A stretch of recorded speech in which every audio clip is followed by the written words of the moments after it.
Hi, my name is Jessica Abawag, and I'm the owner and speech-language pathologist at Fluens Children's Therapy.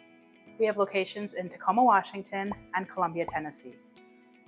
At our clinic, we provide speech therapy services for kids ages 18 months to 18 years, and we work on things such as apraxia of speech, articulation or speech sound disorders, language delays, as well as kids on the autism spectrum.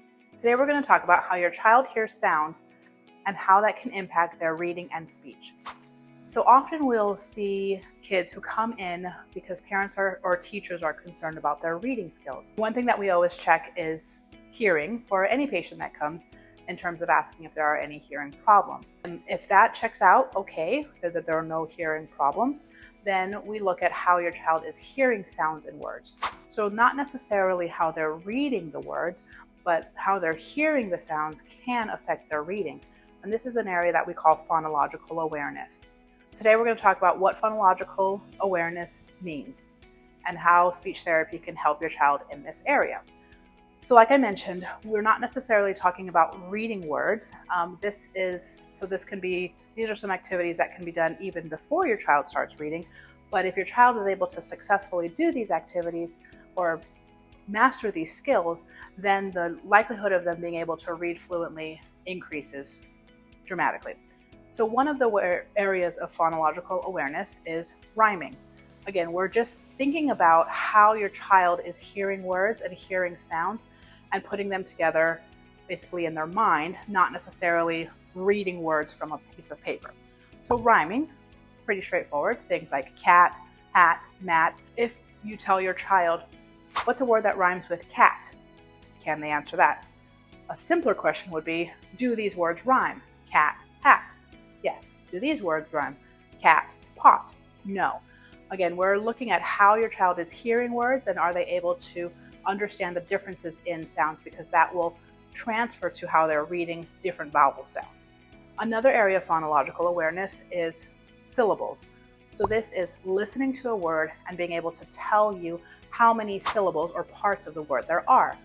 Again, this has nothing to do with reading, just listening to a word. So if you tell your child butterfly and have them either clap out or tap the sounds that they hear, the syllables, that's what we're looking for them to be able to do. Can they tell you butterfly, that there's 3 syllables in that word? Another area of phonological awareness is blending. So this is giving your child 2 parts of a word to see if they can, again, in their mind, put those words together. So if you tell your child, okay, say the word base, say base, say the word ball, ball. Now put those together, what word do you get? Baseball. Kind of the opposite of that is what we call segmenting. So you give your child one word and see if they can break it into the 2 parts. Say the word farmer, farmer. Okay, now say the word with 2 parts, farm-er. Or you can say the word farmer, now say the word without er to see if they can tell you farm. Or say the word without farm to see if they can tell you the sound er. Again, it's all about how your child is hearing the sounds, hearing the words. Are they able to manipulate that? Because if they are, the chances of them reading fluently increase. Speaking of manipulation, there are some activities that your child can do to work on this skill. An example might be, you say the word pan, now change the p to k. Do they know that now makes the word can? Again, all of this is, do they have a firm understanding of sounds and how those can be manipulated to make new words or to break apart words? And then all of these activities could also be done with nonsense words. That would be kind of an increased level of complexity. So instead of saying, for rhyming cat, hat, and mat, tell me a word that rhymes with zog.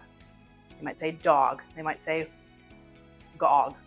And so you're taking any sort of nonsense word, even if it's not a real word.